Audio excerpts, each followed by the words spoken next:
And welcome to episode number 7 of the QCast. And it's time to go into the Wisconsin Intercollegiate Athletic Conference.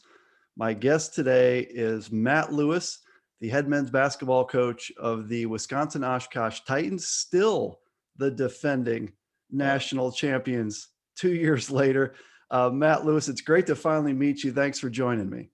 Yeah, I really appreciate you having me on. And I suspect that the reason I got invited was because of our kindred spirit with the shoes. I have a section on the shoes. Yeah. So for sure, I figured that's probably why I got on here. I So want to get into shoes. I want to get into Division III coaching fashion. We're going to cover that near the end, but you got it. I mean, that's one of the main reasons you got on this thing. they always have a great spring sale that is coming up. So we've got to be on our toes ready for that thing. Yeah, Matt and I share a love for a certain brand of shoe. We're gonna get into that. And I also thought, Matt, that this being Masters Week, what better thing to do than to have a guy from Augusta on the show? And then I started Googling some things about 10 minutes ago, and I realized that you're from Augusta, Illinois. Is there any kind of Amen Corner in Augusta, Illinois? Or I know I kind of mixed up the states here, but I decided to roll with it and keep you on here today. We joke that it's also Augusta National. Our course that we played was 9 holes, and we played a lot of golf. I still play a lot of golf, and our Amen Corner kind of curves right near the cow pasture. So not quite the same as Augusta National down in Georgia, but still, it was great for us growing up. And let's talk about growing up a little bit. Augusta, Illinois. It's in that kind of pocket of Illinois where that's a pretty rural area. How many miles would you be from the Mississippi River? Maybe 30, 50, something like that? Yeah, we were about 30 minutes from Quincy. Gotcha. And so we grew up in a really, that area still loves high school basketball. It is big in that area. And so we grew up not ever like playing against Quincy. Our schools were tiny, but we would always go watch the Quincy Blue Devils play and just kind of were in awe of that big of a high school and that quality of a program. So, that part of the state, Central Illinois, Western Illinois, they love high school basketball down there. That's the thing about really the whole state of Illinois, but really you get into some of these smaller communities. And, I've mentioned here before that my dad grew up playing basketball in Pinckneyville, Illinois, which is a complete hotbed of basketball. And I grew up in Chicago, but I appreciate the small town Illinois passion. And I'm sure in your area, basketball was a huge deal to you growing up.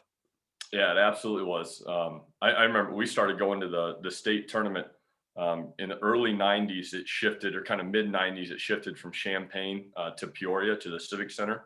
And as soon as it shifted to Peoria, we went every year for 8 or 9 years as we were growing up. And I remember watching, there was a Warsaw High School won it, I believe, in 96. And then Nauvoo followed up the next year and won it in 97. And those were schools of 150 kids. When it was 2 classes at the time, but it was still, for us, that was a huge deal because we'd never seen one of our small schools go and win a state title. And we had back-to-back years where somebody in our county won the state. So we grew up just living and breathing Illinois high school basketball, and that state tournament was a lot of fun to go to. And you went to Southeastern High School, is that correct? Correct. Yeah, we had a pretty strong tradition. I was not one of those guys. I was on a team that was solid, but the good teams were prior to me and after me. They've actually got a really good team right now. And so it's been fun this year. In the middle of COVID, one of the cool things about it is a lot of these high schools are streaming games. They never streamed them before. And so, my little high school of 160 kids has now got every game streamed, and you can flip it on and watch it. And it's a lot of fun because they've got a really good team right now. When you were making your college choice, and we know that you ended up going to Cornell in Iowa, which is a really good school, a Division III school, who were you deciding between? What were your 2 or 3 options there at the end when you picked Cornell? Sure. Well, I was again a very average high school player. I was that kid that filled out a recruiting questionnaire on the website. And at the time, I mailed them VHS tapes. And then a couple of years later, it shifted to DVDs. But so I was just mailing my tape out. And so I visited like Central College and Pella and Cornell. And then I was I really was 99% sold on Monmouth College. I was going to go to Monmouth, and one of my buddies, we were going to go there together and play. And he kind of backed out and decided that wasn't what he wanted to do. And then I quickly realized it was a little bit of a foreshadowing for probably some of the decisions I've made in my coaching career. My parents, they sold their family farm and they moved to Vinton, Iowa, which is right outside of Cedar Rapids. And as soon as my parents moved to Vinton during my senior year of high school, or right at the end of it, I said, well, I guess I'm going to college in Iowa, and I'm going to be closer to mom and dad. So I ended up at Cornell, and it was an unbelievable experience. I love that place. And you played well there for a guy that you say was, kind of a average player. You had a really good career at Cornell. I think as a senior, you averaged 14.7 rebounds. In your junior year, you got to play in the NCAA Division III tournament. What was that run like to make the tournament as a junior at Cornell? Yeah, it was just a heck of an experience overall throughout my career. Like I came in with 16 freshmen. We're one of the small private schools that sometimes brings in a big class. And I remember sitting there day one of freshman year, and Mike DeGeorge was my college coach, and then Chad Murray, who's at Pacific Lutheran now. But Mike has 16 freshmen in the same room, and all these kids are like looking around going, are there really 16 of us? And I'm sitting in the back going, let's go. I'm getting to play college basketball. And we were not very good for several years. And we eventually turned the corner and we got to play in the national tournament. It was technically my fourth year, but I was a 5-year guy. And that was my first introduction to the WEAC. We played Stevens Point in the first round of the national tournament. And now I've come living in Wisconsin. I've come to know a few of those guys we played against. And one of the guys hit about 6 threes on us, and we had a horrible scouting report on this. We had him as a non-shooter, and he buried 6 threes on us. And now he tells me, yeah, you guys must not have done your homework because I could always shoot. Well, but it was awesome. That was kind of my first experience at taking, being a part of a program that was not very good and flipping it and having some success. So it was an awesome experience. And Mike DeGeorge and Chad Murray are 2 of the best guys out there. In that 2009 team you played on, I went back and looked at the bracket, and I realized as I'm doing this that you played in the bracket of death. Are you aware of the term bracket of death? Is this something you've heard? I've heard it, but I don't know how it applies to that year. I do know if we had won, we were supposed to play St. Thomas. So St. Thomas and Stevens Point played the very next round. And I knew nothing about either of these programs growing up because you just don't hear about Minnesota or Wisconsin. But I saw St. Thomas that night and I saw Stevens Point, and I quickly realized what level of Division III was out there. So the bracket of death refers to, in general, how it is to be in the central part of the country, Illinois, Wisconsin, Minnesota. When the brackets come out, there's no such thing as an easy road. And in 2009, as it turned out, and I'm going to get this number wrong, but I'm going to say something like 6 of the top 10 teams in the country were in one quadrant or something like that. And so here is the final 4 teams in that quadrant. Number 2, WashU played number 3, Wheaton, and number 1, St. Thomas played number 7, Puget Sound. Also in the bracket, Platteville, Whitewater, Stevens Point, Whitworth, Hope, Lawrence, and Elmhurst. That's one quadrant. And it was affectionately named the bracket of death by some folks on the D3hoops.com boards. And I just happened to notice, I'm like, hey, there's his team right there. He was in it. He probably didn't even know it. So now you do. Yeah, we were, I guess there were probably a few guys that knew more than I did, but being from small town Illinois, I had no idea what these other schools were. And now looking back, when you start listing some of those programs, yeah, that was a heck of a bracket that the NCAA assembled.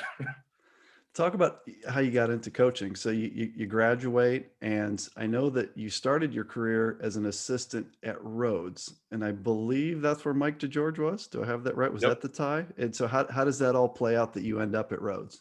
Sure. So I grew up going to Kansas basketball camps. We would drive across the state of Missouri and we'd go to Roy Williams basketball camps. And so I grew up as a kid thinking like, I'm going to be the next Roy Williams. I knew I could not play at Kansas. I was self-aware enough to know I could not do that. It's like, well, what's the next best thing? Well, let's be Roy Williams. And so that was my vision for myself, ever since I was probably in fourth, fifth, sixth grade, and we were going to those camps. And at one point in college, every male that goes to college wavers on what they're going to do. And so I went into college thinking I'm going to coach college basketball. And then a couple of years in, my parents had started working for State Farm. I said, well, I'm going to sell insurance because that seems to be going pretty well. And after kicking that can around a little bit, probably all of about 6 weeks, I said, no, that's not a great idea. Like I need to be a college basketball coach. So I was very fortunate. One of the alums of Cornell, Andy Fox is his name. Andy invited me down to the Citadel in Charleston, and he allowed me to work camps a couple summers in a row. And then he said, well, hey, you guys are on that funky block plan. It's Cornell and Colorado College on that one course at a time. And so I essentially did not take a class in April and May of my 5th year. And I moved to Charleston, and I just lived on a team room couch, and Andy let me, kind of do anything and everything that they needed. And so I was there for a few weeks, and I walked in one night, I'm a 23-year-old kid about ready to graduate college. And Andy goes, hey, what are you up to tonight? And I said, well, I'm going to go grab dinner, and then I'm going to come back and do some of these things you told me to do. He goes, well, don't take too long. We're moving to New Orleans in the morning. And so I found out, right before dinner, and 12 hours later, we had loaded up the head coach's office because he had just gotten the job at Tulane. And so I moved to New Orleans. I helped them get kind of acclimated, accustomed to the city. And after about 2 months in New Orleans, I hadn't been offered a paying job yet. I'd been living on a hotel room floor. And I said, well, I got to go find a job that pays. And Mike DeGeorge had gotten out of college coaching for a year. He started selling insurance, decided that wasn't for him, and he got back into coaching at Rhodes. And so he offered me a job at Rhodes College. I took it. I was there for about 2 months, and I loved it. DeGeorge is one of the best people on the planet, and working for him was awesome. And one of my best friends had moved to Memphis with me to also work for DeGeorge. But in early September of that year, Tulane called me and offered me a full-time job. And so I wound up as the director of ops at Tulane. But for about 4 months there, I had no idea what the heck I was doing. I got really lucky come September, and I wound up in a really good spot. And those of you that are on the coaching side, the men, the women that coach college basketball, I mean, once you guys get that bug, it is hard to fully get it out of you. I know that there's a lot of people that have gone and left it for a bit and gone to try to take a real job, and you always end up back in there. What is it about kind of coaching that is so addictive, that you're so passionate about? Yeah. That's a great question. And I've wondered that, like, what are the hooks for me? I mean, in the pandemic, we were trying to figure out if we were told we were on furlough for the entire year, if they had canceled our seasons and said you're on furlough for a year, we were all talking about what the heck would we do? And so you start looking at the job you have and really appreciating what you have. And I'm an extremely competitive person. I think if you watch me coach in a practice or in a game, some people probably think I'm crazy. I'm very passionate and competitive. And so this allows me to be that in a somewhat healthy fashion, and so, and then the relationship side of things at Cornell was huge, like playing Division III, developing relationships with my teammates that are truly standing the test of time. And our assistant coach here at Oshkosh currently was one of my teammates and my roommates in college, and he stood in my wedding. I stood in his. And so that relationship piece is massive for me, to get to coach with some of your best friends, to compete, and then to build relationships with these 18 to 22-year-old kids that are very impressionable. It's probably the biggest transformative period in their life, and you get to have a direct impact on them every single day. And that's a pretty powerful thing and a pretty special thing. And it's, so those would be my big things, probably just to compete and have incredible relationships with everybody in and around the program. Yeah, very, very well said. And talk a little bit, if you would, Matt, about the director of basketball operations role. That's a job title I see out on social media. I think I sort of know what a director of basketball operations does, but What is it and what role did it play in your coaching development? I'd say the biggest role it played is I met my wife because she was the director of ops at Rice, and our team, she was working for Ben Braun, and our teams played against each other, and we met at a shoot around. And so probably the biggest thing it did was I ended up with a wife out of it, and got pretty lucky there. But it's a kind of an all-encompassing position, and depending on the level that you're at within Division One, I mean, the ops guys in the Big Ten are going to have a different role in daily tasks than the ops guy at the mid-major and the low major. Where I was at, we didn't have any graduate assistants, so we had 3 full-time assistants, an ops guy, a video person, and then student managers. And so you were doing, all the daily kind of administrative things, when it comes to academics and planning travel and getting practices organized. But then you're also doing all these other things that graduate assistants would be doing. You're helping with laundry, you're helping with, taping the floor and video and a myriad of things. And so it was really great for me because I knew nothing, looking back, I truly knew nothing about what being a college basketball coach was about. And after 2 years of that, I was exposed to a lot. And so I feel like it really prepared me for becoming a head coach, a few years later, because I finally knew, all right, this is college basketball. So I was really lucky that I got that position that young. Very fortunate. Is it safe to say there's no director of basketball operations at the University of Wisconsin-Oshkosh? That's the first thing. Yeah, that is a hat that gets passed around in and amongst all of us, and student managers. Yeah, that is a by committee position. Yeah, not only do you do all the things you just described, you were doing at Tulane at that role, but like today you mentioned to me that you were working a baseball game at Oshkosh. And a lot of people don't realize this that are kind of fringe Division III fans.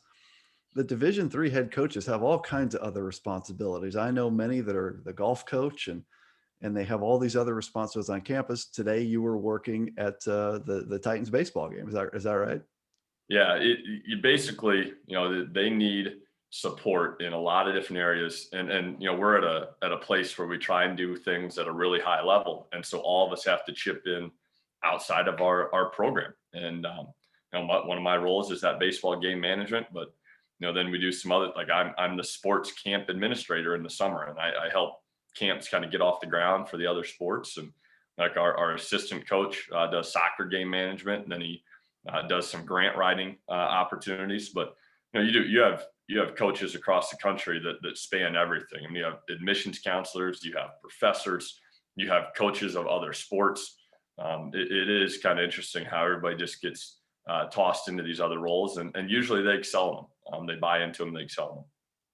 What's the path then to go from the director of basketball operations at Tulane to the assistant coach at the University of Oshkosh? Yeah, I basically took a leap of faith. My family had relocated to Neenah, which is right by Oshkosh, and it's in between Oshkosh and Appleton. And I wanted back closer to family, and so I kind of alluded to earlier where I moved to Iowa. I went to college in Iowa to be close to mom and dad. I did the same thing after 2 years in New Orleans. I said, I got to get back to the Midwest. I got to get back to Division III, this level that I love. And so I left Tulane and I just went searching for a Division III job of some kind. I interviewed at a few places. And eventually what happened is I moved into the basement of my parents' house as a 25-year-old kid. I'm still trying to figure it out. I thought the assistant spot at Cornell was going to open potentially.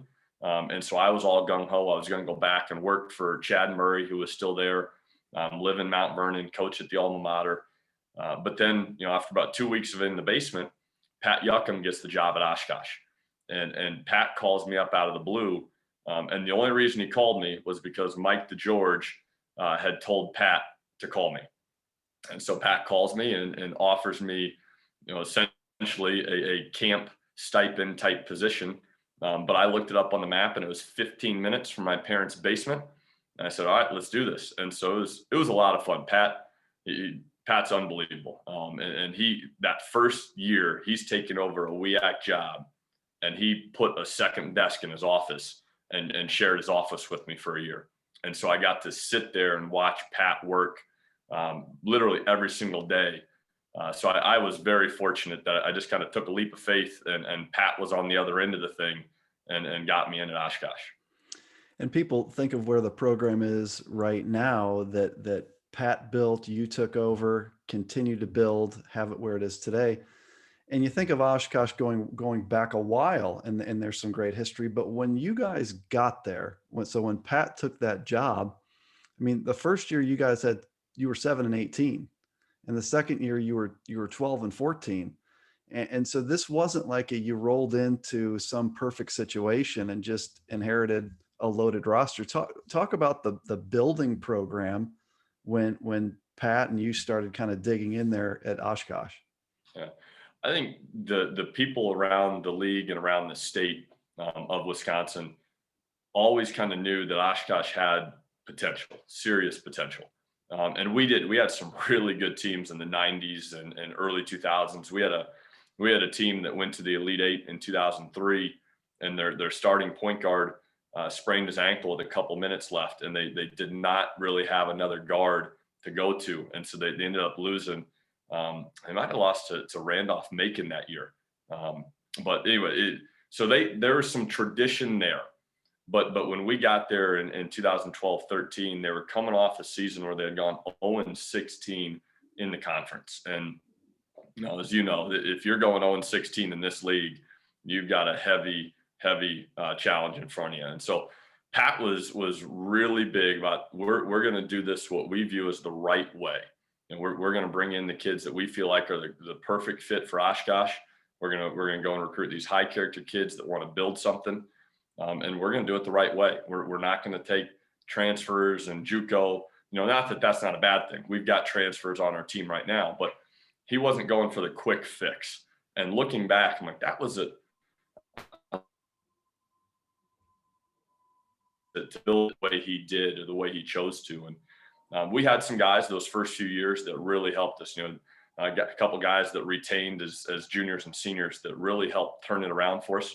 One of those guys ended up being on our national championship coaching staff. He had Dylan Wirtz was the young man's name. He played for us our first 2 years at Oshkosh, and then he had the national championship scout. He had Swarthmore scout that night. So those guys have, some of them have seen this thing through. But I think a lot of credit goes to Pat and his vision, from the ground floor up, what he wanted this place to be. Yeah, Pat Juckem, of course, the head coach at WashU, currently one of the top programs in the country. What was Pat's coaching style? How did that influence your coaching style? I think there are similarities, but just talk through that a little bit. So he came from and if you know anything about Cornell, those two schools do not get along. We hate each other. Okay. And so I played against Pat when he was coaching at and I would have been the first one to say it. My dad still says it to Juckem sometimes. We hated that guy. Like, we did not like Pat Juckem for 5 years when I was at Cornell. And then as soon as you met him, like as soon as you met Pat Juckem in person, you got it. Like, you're like, okay, this guy is he's special. And so he has a unique ability to build relationships with young men and the people around the program. And he demands a very high standard of those guys and of the staff on a daily basis. And so when I was fortunate enough to take over for Pat, I think I was 30 or 31 at the time, I was still trying, I had no idea was I going to be the coach that sat when the ball was in play? Was I going to stand? I didn't know what I was going to do. So the very first game, I'm sitting on the bench, and about 5 seconds into my first game as a head coach, I'm running up and down the sideline, and I've never sat down ever again. And I'm like, well, I guess Pat Juckem rubbed off on me, because Pat never uses a chair if you watch him coach. And so a lot of what I do on a daily basis, and when I get into certain situations, not necessarily like on the floor coaching X's and O's, but when I have to go and represent our program across campus, I look back on how Pat did it. I'm like, that was a pretty good role model, and maybe he was on to something. And so I'm probably trying to still emulate him in some of the things that I do all over the place with our program. And you start building it up really quickly. Again, the wins 7, 12, 16, 18. And let's kind of talk about that, the final year of Pat's tenure, when you go to Salem, Virginia, to the national championship game. You lose to Nebraska Wesleyan in a great game. I want to go back though. The game at Augustana, I vividly remember watching. I mean, it was packed at Augie, and they had a phenomenal team. I mean, they were loaded, they were big, they were talented. And I just remember Ben Boots making some crazy, crazy shots just all over the place. I think it was an overtime game. It was the Sweet 16 game. Yep. What are your recollections of that game when you beat Augie in OT there in Rock Island? Yeah, that's obviously winning a national championship was very, very special. But that game, there's something about it that, it was our first time going to a Final Four as a program. It was the Elite Eight game. We had That's beat right. Emory the night before, and so we play Augie in front of 3,000 people. They're standing at Augustana. If you know that gym, they're standing up in the top catwalk. They're standing all around the balcony. They're standing like over by the athletic training room up on the balcony, trying to peek over bleachers. It was one of the best college basketball atmospheres that I've ever seen, ever been to in person for sure.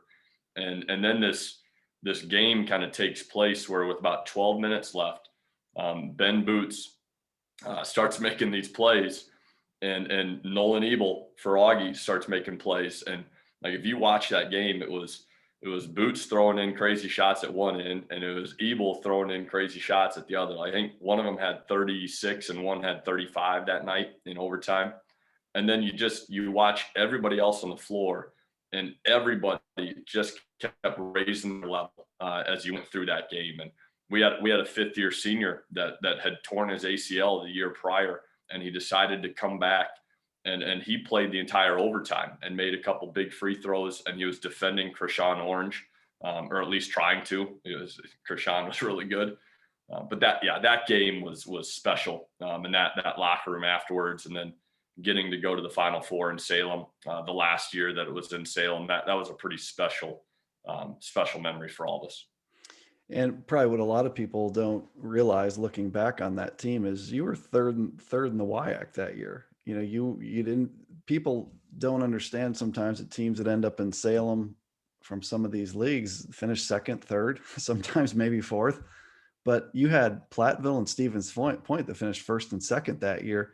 I think you guys won the conference tournament, maybe. I can't remember that year how it played out. Did you win the WIAC tournament and get in via Pool A that season? So we got in 2016. We won the conference tournament. 2017 was the very controversial "why is Oshkosh in" deal. The 680 something, 660 maybe. I think we were like 17-10 when we got in, or something like that. It wasn't good. And then that year we got another at-large bid that year. That's right. In 2018. But I remember watching the show Cheers on Netflix. I'm not old enough to have ever watched Cheers when it was on TV. And so that whole weekend, you have no idea if you're in the tournament, if the season's over. And so I just started watching Cheers. I probably watched like 20 hours of Cheers on Netflix that weekend, waiting to see if we got picked. So fortunately we did get in, and that's one of the best things about, the WIAC and the CCIW, the UAA and the NESCAC. Some of those leagues, it's, if you can survive these leagues, get into the national tournament, you can make a run. Like, they have tested you and you can make a run. Obviously it's not guaranteed, but you feel ready for whoever's put in front of you. And then you just got to go get it done.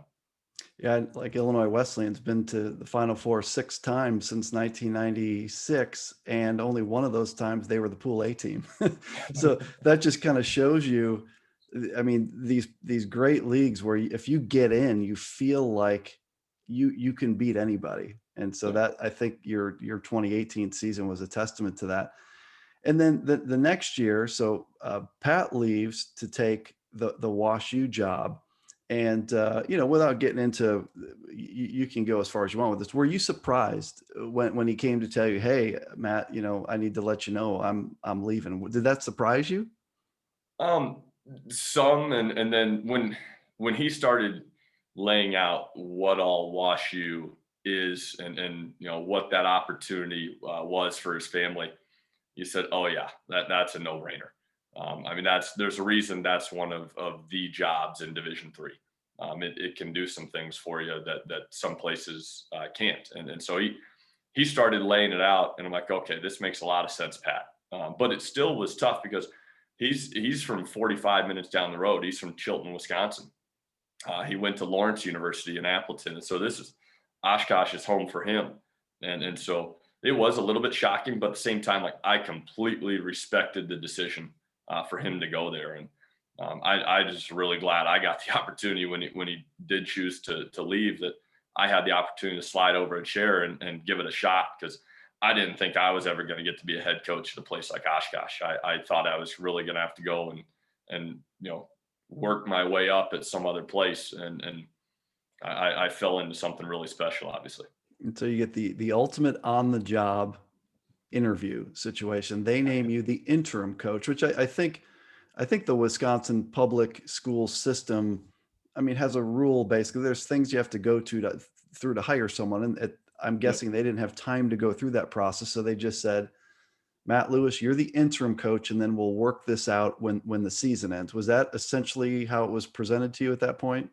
Yeah, basically, it's in our state system. You can do emergency hires and some different things, but at some point, you have to do a full search. You have to go through a search and screen committee. You have to follow some of these state laws that we have in place. And so that summer, I was lucky that Daryl Sims, our athletic director, said, essentially asked me, like, what do you want? And I said, well, I want to be the head coach at Oshkosh. And he goes, well, that's what I want for this year. And I said, well, what do you think about the future? And he goes, well, we'll see how you do this year. and and so fortunately we had some of those guys that everybody knows, in Boots and Wichow and Fravert and Flynn, and then a number of other guys that were awesome.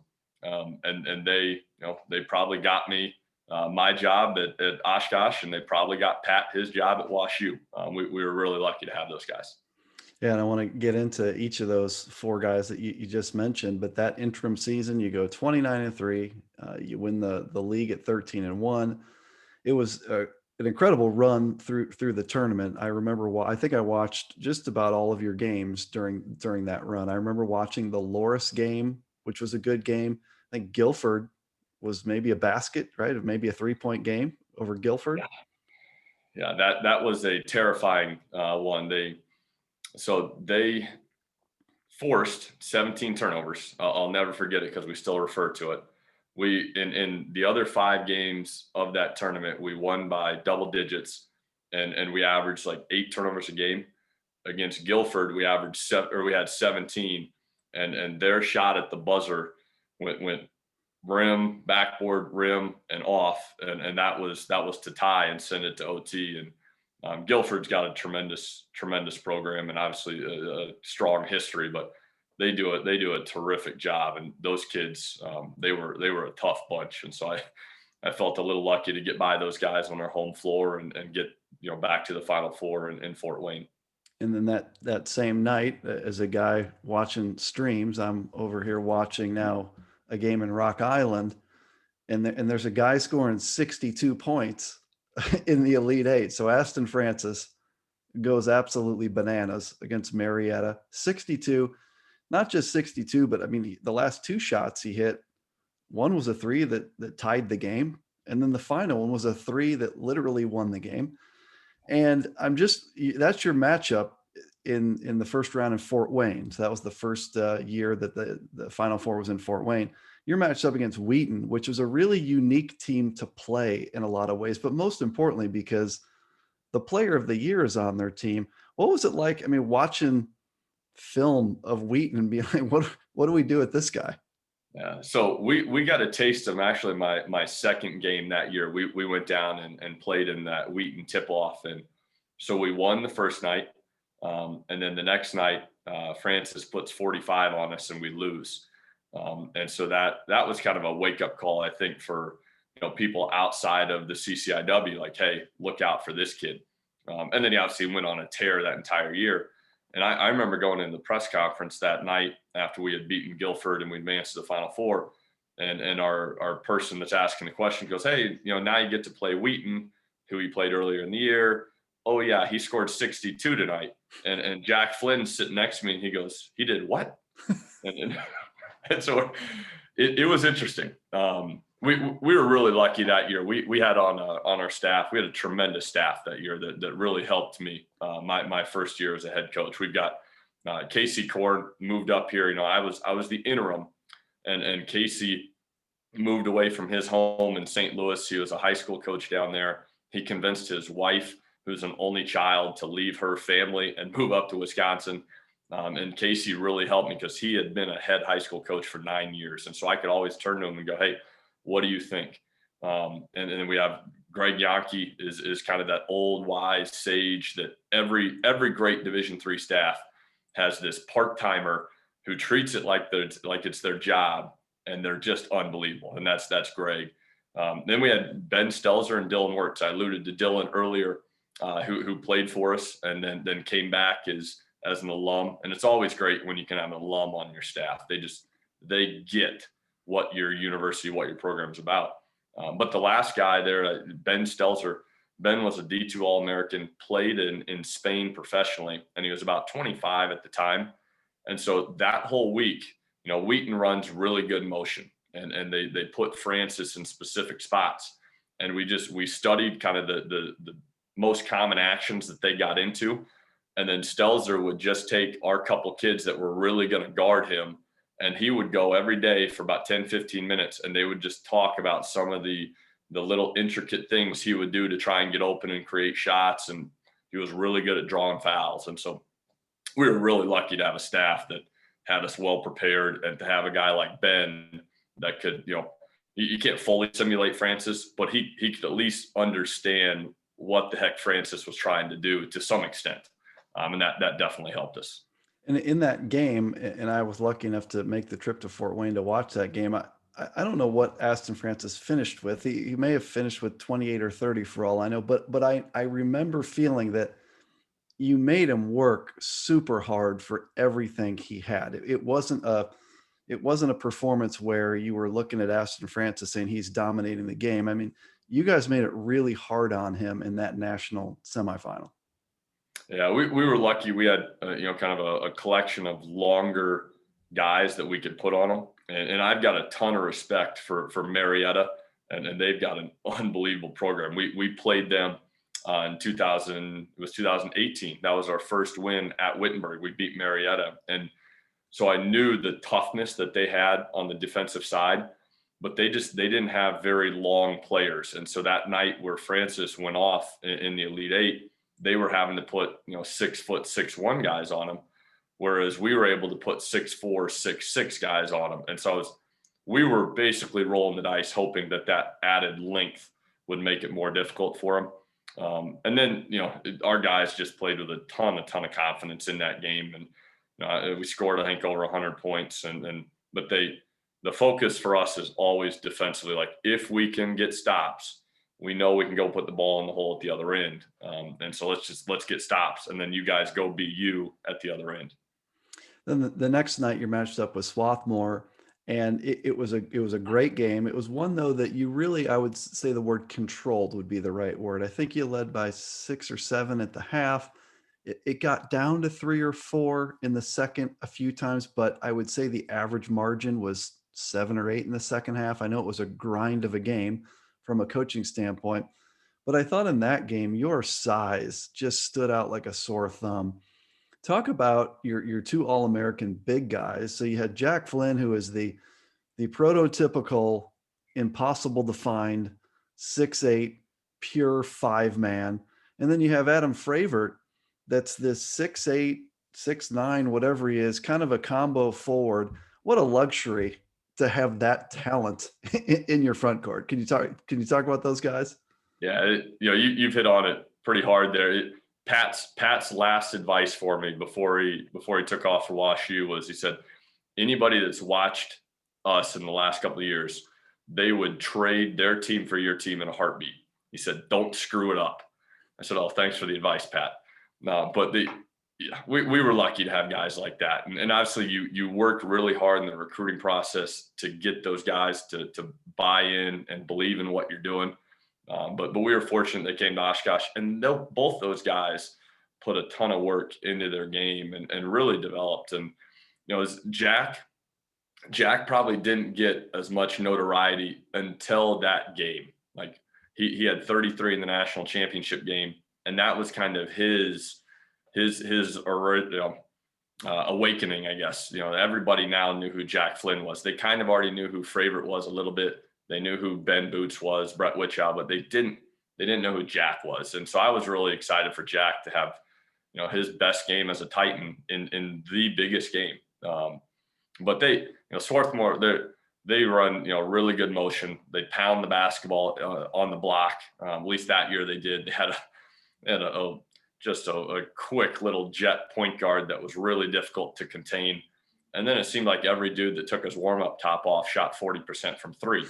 And so you're like we were lucky that the stuff in the lane with their bigs probably didn't bother us quite as much because of Flynn and Fravert. And so we were able to hopefully protect the lane and take away rhythm shots, and then do our best to contain that point guard who was uber quick. So you have the two All-American big guys, and then you have tons of Brett Whitchow and that group, but then you have another All-American. So your point guard, Ben Boots, I don't know who the MVP was of that team, but he was at least tied for that designation, because he just was smart. He controlled the game in so many ways, and it seemed like he knew when to take a big shot and when to dish it out. And again, another just enormous luxury to have a guy that smart playing point for you. Yeah, I think you just used the perfect word, smart. He thinks the game of basketball at an incredibly high level. In that first year, my first year as a head coach, I would just go have open discussions with him about, what he thought about, how we were doing as a team. We'd sit down after a game, like the next day, he'd come to my office and we'd talk about, what went well? What do you think we need to focus on? He was truly the cliche, a coach on the floor. Like he could think the game of basketball at a very, very high level. Then it also happened to help that he was very, very skilled. And so, rarely do you get those two things that blend well together. And when they do, you usually end up with an All-American type level player. And so Ben definitely was that leader for us, that alpha guy that everybody looked up to and respected.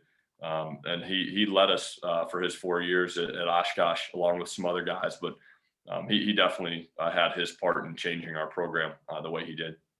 So you win the national championship, and you're still the interim coach. And now we got to resolve who the head coach is going to be. And again, per protocol, they have to take this through a process. Matt, in the history of Division III hoops hiring, has anyone ever had a better resume bullet than I just won the national title here? Like, did you bring the trophy to the interview? I would have set it down and been like, there it is. Like, how did that play out, that process? Yeah, it was really good. I felt pretty good that I was going to get the job, but they can't flat out walk in and say, hey, you're getting the job. Like you have to go through this process the right way so that nobody can question it. So we went through the process, and I did the phone interview. I sat in my car and did a phone interview. I did an on-campus interview. And the on-campus interview was awesome because I'd been at Oshkosh then for 7 years. And so I knew a lot of people, and it was a really fun, relaxed environment where, people I had made great relationships with are coming to the open forum, and they're asking questions, and you're eating lunch with some people that you do know and you didn't know. And so you're meeting more people. And it was just a really, really good experience overall. And I'm excited. I'm still excited this day. I was really excited when they officially called me. Actually, I think it was an email. I got an email that said, accept or don't accept this job. And as quickly as I could, I hit that accept button over and over again. The next season, so this would be the season that ended up getting cut short at the very end when COVID hit. So this would have been last year. You had another great season, and I don't remember all the records. I do remember that on Dave McHugh's show, Hoopsville, that I kept saying, like, I want to see the final round of Pool C be Oshkosh and Yeshiva, because you guys had one of those WIAC resumes where I don't know what your resume was, probably like 690 winning percentage, 590 SOS, probably 5-5 RRO. And Yeshiva was like, would have been like 29-2, 490, 0-0. And I kept saying that would be fascinating. Now you ruined that for me because you won the conference tournament. So I never got to see that drama play out. And Yeshiva won their conference tournament. And I've talked to this about this with Elliot Steinmetz, the coach of Yeshiva, which is a joke. But you get in, and I believe the two best conferences in Division III are, number one is the Wisconsin Conference, and number two is the CCIW. You have that incredible matchup with North Central in Naperville. And there's another game that I can vividly remember watching.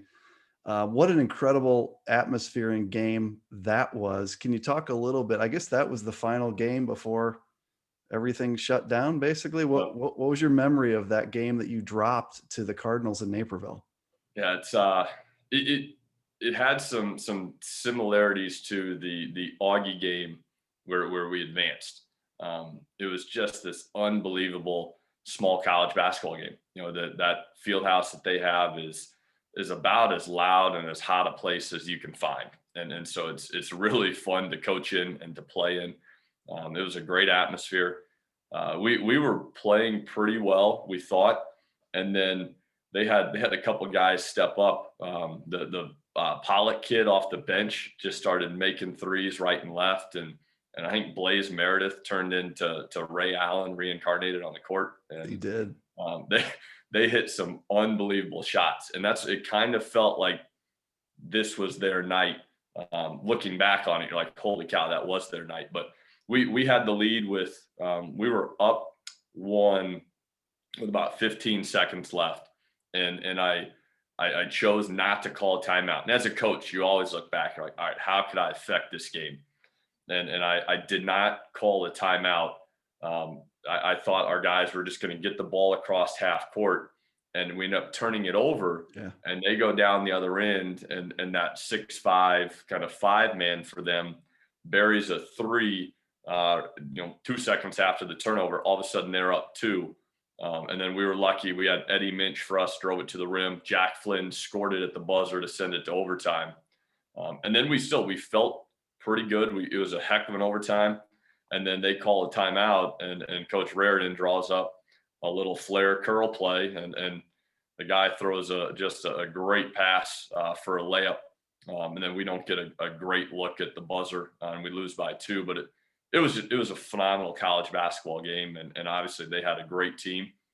Probably the craziest thing about it, well, at least after you've accepted that you've lost, I'm on the bus ride back to the hotel, and Pat Juckem calls me, and they had just advanced to the Sweet 16. And Pat calls me and says, "Hey, you realize if you had won, we would have played each other." I said, "What?" Like, I had no idea. I hadn't really looked ahead at all. He goes, "Yeah, we probably would be on our way to Oshkosh to play you next weekend." And then 3 days later, the whole thing gets shut down, and you never got to see, the WashU North Central game. Yeah, because they really put the hurt on Nebraska Wesleyan. That was I know that the Prairie Wolves were missing their All-American to some degree, or he was injured. But boy, did WashU play great. And people never got to see the WashU North Central game and the Elmhurst Pomona Pitzer game. And so that's kind of when the world changed, and which kind of brings us to the season that we just completed, which was really a strange year. I watched a lot of your games this year, and you were a much different team this year. You were really, my mind is still on Jack Flynn and Fravert, and you were really, really perimeter, or you had some stud perimeter guys this year. Just kind of talk about your mix this year and how different it was than those years with Flynn and Fravert. Yeah, so we follow obviously what you put out on social media a little bit, and so we were having fun with we knew that we were going to look different. And at one point, I think you called Levi Borchert like a three, and they're like, well, wait till they see Levi as the quote unquote five. Now we run motion, and so who really cares about numbers? But we knew we were likely going to play Levi as the biggest guy on the court. And the year prior, he had started alongside Flynn and Fravert, and then two other 6'4" kids, and so we looked drastically different this year. But the core of who we are stayed the same. Like we really pride ourselves on being a tough, disciplined team defensively that competes every single possession. And then we want to be great teammates and share the heck out of the basketball offensively. And so we had to, kind of figure out who we were, because there were new guys, there were guys, changing roles or elevating roles. But eventually we found, I think, some really good basketball this year. And it looked different. If you had watched us for 4 straight years, this year's team didn't look the same. But I think if you look at like, what do they stand for? It's still the same thing we did last year. It's just, we're smaller. Point blank, we're much smaller. Again, probably a lot of outsiders don't understand how good Division III is, but I mean, your team this year, you had two Division II transfers that were in your top 4 scorers. I think you have more guys, but you had Eddie Mensch from Rockhurst. You had Hunter Playman, I think that's how you pronounce his name, from Minnesota Duluth. And Mensch scores 19 points, 4 rebounds for you this year. Playman, 16 points, 3 rebounds, 4 assists. Talk about a couple. I know Mensch was in the program before this year. Playman, this was his first year. But that's a high level of basketball in that Wisconsin intercollegiate when you're talking about the talent that you were running out there. And oh, by the way, Levi was I believe he was the WIAC freshman of the year. And so he comes back, and all kinds of other talent. You were loaded with talent on this team this year. Yeah. We're really lucky where we're based in this part of Wisconsin, northeastern Wisconsin. There is unbelievable unbelievable high school basketball. We're the Fox Valley Association is the big schools, but then you trickle down to even the smallest of the schools have great coaches, great talent. And so one of our first goals when we got to Oshkosh was we wanted to keep the best players whether they're Division II, partial D2, full D2, they're WIAC kids, whatever they are. If they are that level, they need to be at Oshkosh. Like that was the goal. And so Eddie went and we tried recruiting him out of high school, but he had a lot of Division II interest, and he ended up taking a scholarship at Rockhurst. But we had coached Eddie's cousin, Charlie Noon. Charlie was on our 2018 team that lost in the national championship. And so Eddie was ready to come back closer to home, and his parents live in Oshkosh. And so when he was ready to come closer to home, we were just right. We were fortunate that's this is his home. And then Hunter is from Appleton, and one of his high school teammates is on our team. And so when Hunter was leaving Duluth, we kind of had a few ins there. Now the other, probably maybe the more powerful in was his girlfriend was going to Oshkosh. So that's always a winner. We may have had that one locked up before we knew we had it even as a possibility.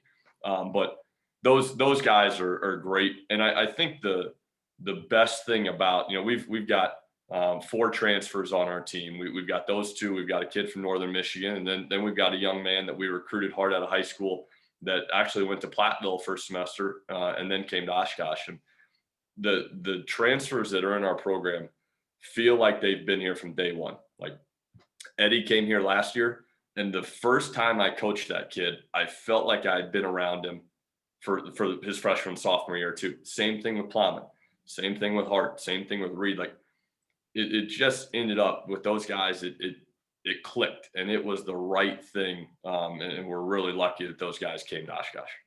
And it is such a fine line when you're talking about the highest level of Division III, for example, the top of the Wisconsin League, the CCIW, the UA, the NESCAC, whatever these top leagues are, the line between that and Division II, like Illinois Wesleyan just had a kid who decided to transfer from Minnesota Mankato back to Yeah, Illinois is Wesleyan. there 6 more, is there 6 more Wolves or I think there's one more at least. I okay. mean, I there's just we're anticipating the next one's gonna be there too. So just let us know when. yeah. And when Landon was a high school senior, I think I always hoped that he was going to play with his brother Grant. And then he went to Division II and said, "Oh, that's so sad. They're not going to play together." Well, it turns out he's going to play with his brother. So I think next November you'll have to drop a game plan for Landon Wolf and maybe Parker Wolf. We'll see, right?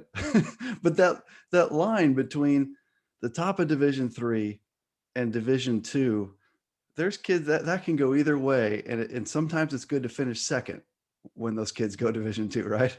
Yeah, and that is part of it. Like it happens at every level, right? Of college basketball, D3, D2, D1. Like everybody's trying to get a kid that's a level higher than what they are. And so if a kid does go to that level that's higher than you, hopefully you've built a strong relationship, and maybe that pays off. And maybe it never does. The kid may never transfer back, but and maybe you convince that kid right out of high school to come to your program. They just believe in Right. what you're doing, and they pass on a scholarship, and they come to your program because it's high D3 and a decent number of what Division II is. We're fairly similar now. The Northwest Missouris, the Yeah. Northern states, those should be playing in the Horizon League. Like Yeah. they're going up a level themselves, and so there's there's just not all that difference between the top of one and the low to the middle of the other. No question. Um, Now, but it's what makes it fun. did you have was Mensch your only senior on the roster this season? Is that correct? We had 2. One was a 5th-year Tommy McGlynn. Tommy, I feel like, had been at Oshkosh longer than I had, but he was a 5th-year senior, and so he's graduating this spring, and he'll move on. Eddie will come back next year for his COVID year or whatever the heck we're calling it. But we're excited to have Eddie for a full year. That's what I wanted to ask is was Eddie going to come back? And I mean, next year in Division III, I talked to I guess Mike Shower wasn't quite comfortable enough saying it, although I'm pretty sure that he's got a Dome coming back and Alioth coming back. I know many teams that have great seen. Jake Rohde from Elmhurst is coming back. Next year could be the most talented year in Division III in a long time. Do you see it that way when you look around your conference? Yeah, no question. I mean, it's everybody is going to get older. I mean, how much you're going to go from 22-year-olds to now they're if they come back they're all 23-year-olds, and then it could happen for a couple more years Yeah, here. sure. But I do think that what the NCAA did, I know it's tough. Some people are viewing it as it's tough on this 2021 high school class. I get that, but at our level where kids are paying for school, I think it was a no-brainer. I mean, if a kid is in a position where they want to go to school for another year, maybe it's they add a major, maybe they add grad classes, start on a master's degree, whatever it is. If they're in a position that works for them, for their family, then that's awesome. Because it's they're paying for it, so you might as well give them the choice. And some kids are going to say, yes, let's do it. And some kids are going to have awesome opportunities in the professional world, whatever it is they're doing, because a lot of our kids go and do some pretty special things. And it's going to be tough to turn some of those things down and to go back for another year of school. And so it'll just be interesting to follow the next few years how some of these elite players, what they decide to do going into that extra year. And I saw something maybe was on the D3 boards today about someone was trying to read into, hey, there's a senior night program for Platteville, and it doesn't say anything about Shields and the other guy and the other guy. And so there's a very good chance that Platteville has studs returning, and La Crosse does, and Eau Claire does. And I know the CCIW set up that way in other leagues. So next year is going to be kind of like a strap it down kind of season. It's going to be pretty darn fun. Yeah, you better be ready to compete. And in any game you play, non-conference or conference, you better be ready to go, because there's going to be some experienced kids out there.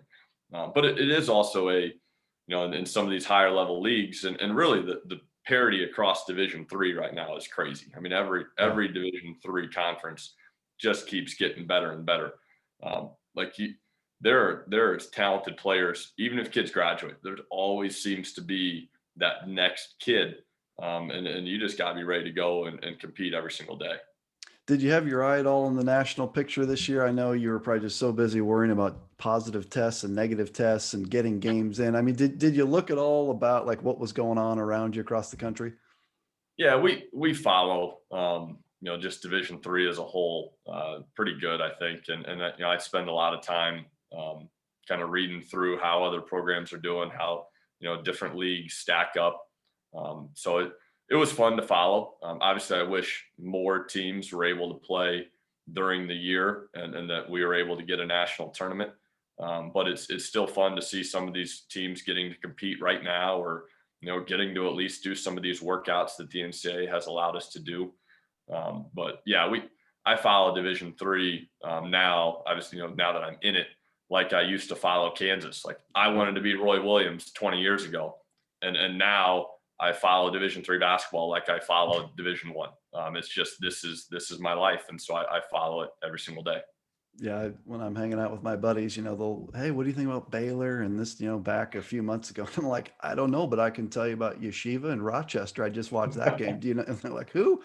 So yeah, look, Division III, it is what it is. Those of us who are in it, we know what we have, and we're good with that. Just Yeah. a couple more topics for you, Matt, and thank you for so much time. Next year in your conference, excluding you, couple teams that you think have a good chance to be near the top as you look at who you think's coming back? I mean, who would you put near the top without you being mentioned there? Yeah, it obviously every single game. I know it's cliche, but I mean, you could lose any game that you play in this league, and Platteville does have a ton coming back, and they've been very good. Coach Guard does a great job, and so Platteville is going to be really good again. Lacrosse, we lost to Lacrosse this year in the semifinal of the conference tournament. Lacrosse is going to be really good. Coach Sternbach recruits like crazy and gets those kids playing really hard. And then you obviously the two closest to us, Stevens Point, Whitewater, those guys, it's just anytime you go and play them, it's a bloodbath. And so those guys are going to put talent on the court. It may be different names, from year to year, but there's going to be some talent out there when it comes to Stevens Point, Whitewater. The other side of the league is, just the way COVID scheduling was this year. It's like we were supposed to play Eau Claire. We didn't get that opportunity. We didn't get to play River Falls. We played Stout in the tournament. So you don't know quite as much about those teams because we didn't get to play them this year. But I know that when we hop on a bus and drive over to River Falls or Eau Claire to Stout, it's going to be a physical matchup. So I can't wait to play a full schedule. Yeah, how about it? I'm really looking forward to it. In the non-conference, I know this year you were supposed to play at Illinois Wesleyan's tournament, and you're going to play in that tournament this year, and they don't want me to release the 4 teams in the field, but I guess people listening can figure out 2 of them right now. But the field is crazy. The 4 teams that it's got to be the best tournament in Division III next year. That will be a cool matchup, assuming we can get the Titans versus the Titans here, Matt. I mean, I know that you don't have any scouting reports and stuff, but I'm rooting for that game to happen next year in November. Yeah, well, I know the other 2 teams. Obviously, it sounds like the other 2 teams. If you win a game that weekend, it's going to be something that you celebrate. So I don't know if we'll get Illinois Wesleyan and Oshkosh. I don't know what we'll get, but I guarantee it's going to be really good basketball. And that's, that one of our goals, and it's very similar to a lot of those CCIWs and other schools in the WEAC, is we want to play the best teams we can possibly find. Like it's just so much more fun when you're preparing for the best that's out there. And so we're going to play North Central, Carthage, Augie in the Illinois Wesleyan tournament. We're going to host a thing up by us, either us or Ripon. We're still figuring out the location, but we're going to play Ripon. We're going to play Calvin. It's going to be a monster of a schedule again next year, but it's more fun when you do that. And then you toss in, we're playing St. Norbert, who They're really every good. year with them, it's a coin flip on what happens. And then we got Lawrence, who's got a great tradition. And we go to Concordia and we go to Edgewood. Um, I'm really you bring up non-conference and now you got me excited here again. So yeah, I can't wait for next year. And we should close it where you kind of started, which is just Division III coaching fashions. I remember watching some game stream in that 18-19 season, and there's this new coach kind of wearing a skinny navy blue suit all the time, and he's got some white shoes. And the casual observer is thinking that these are sneakers, they're gym shoes, but I could see through my stream that those were Cole Haan's, and that's a pretty strong play by you. How did you start going with the white or the light colored Cole Haan's with this navy suit look? How did this develop? I think my wife picked it out. That's the only rationalization I didn't come up with. I can guarantee you that. So she must have come up with it. But I've started buying Cole Haan's back. The director of ops thing. When you're at some of those schools, they give you a bunch of Nike money, and they let you, at least this is what it was 10 years ago. You could go online and just buy whatever you wanted. And so they gave me a bunch of Nike money, and it was right when Cole Haan's became a thing. And so I bought a pair of Cole Haan's, and I took my Cole Haan's on this trip. It's kind of a long story, but it'll get to my reason for wearing Cole Haan's while I coach, because I'm very active. But I take these Cole Haan's with me, and we play at Georgetown my first year at Tulane. And I screwed up. I'm playing in this really cool trip to Washington, D.C. We go to the White House. We're supposed to take a picture right after exiting the White House.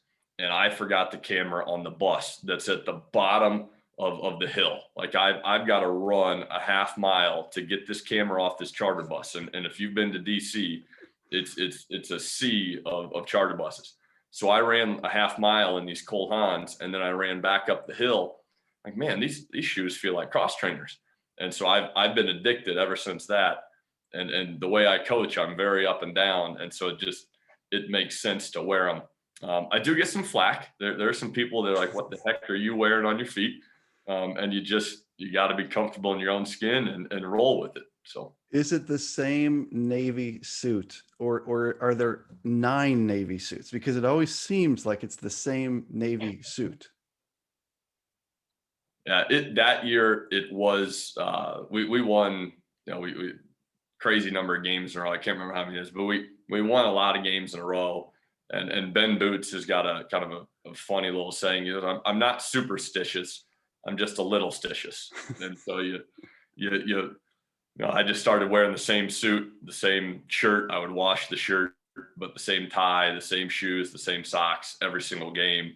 And then we lost. I changed it.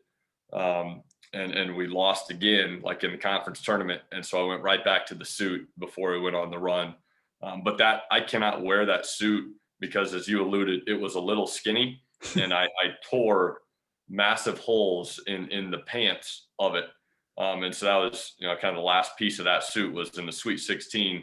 We come out there, we're playing Loris, and Ben Boots goes, "Hey, you realize you got a massive hole in your pants, right?" And we're getting ready to play the second half of the Sweet 16. I'm like, "Oh, thanks a lot, Ben." And so that's the end. That was the end of that suit. That year, it got officially retired. Well, I appreciate finally knowing the story of how the outfit came about. Obviously it's been talked about on Twitter, so I appreciate you talking through that. Just a final word up from my standpoint is thank you so much for the time in doing this. Certainly respect the heck out of what you have done at Oshkosh. Congratulations on the national championship. The program that you have built is incredible. The talent that you're bringing in there, the way your team plays. Can't wait to see you in that Illinois Wesleyan tournament next year. And again, I'm going to do everything I can behind the scenes to poke at Coach Rhodes to say, I don't know what your pairings are, but I want to see that one. So I'm hoping I can get that done. And I want to give you the last word here for the folks that end up tuning into the QCast and checking this out. What would you tell to the folks listening here? I want to say thank you. Like, I know it's kind of, again, the cliche thing, the way everybody ends it, but a lot of our players, a lot of our families follow, you on social media. and use you as a resource when it comes to just following Division III basketball. And so I know you kind of do it in an unofficial, just kind of a fan role, but what you do for Division III is pretty awesome. And it's adding value, and it's awesome because you're clearly passionate about it. It means something to you, but a lot of us do get something out of it. And so just keep doing what you're doing. And hopefully we see you in Bloomington. And then if we play you, awesome. If we don't, then I'm sure we're gonna go into some physical matchups with those other two teams. Well, I So appreciate thank you. that. Yeah, certainly. I have a lot of fun doing stuff. Anything related to Division III basketball on the men or women's side is a blast, and we'll continue to do that. So thank you for the kind words. That's Matt Lewis, everyone, the head men's basketball coach at the University of Wisconsin-Oshkosh, a national champion, still the defending national champion. And let's hope we can get back to playing a Division III championship next season. And I'm 100% sure that we will. So Matt, thank you for all the time. And I really appreciate it. This has been awesome. Thank you, Bob. We'll see you soon. Thank you.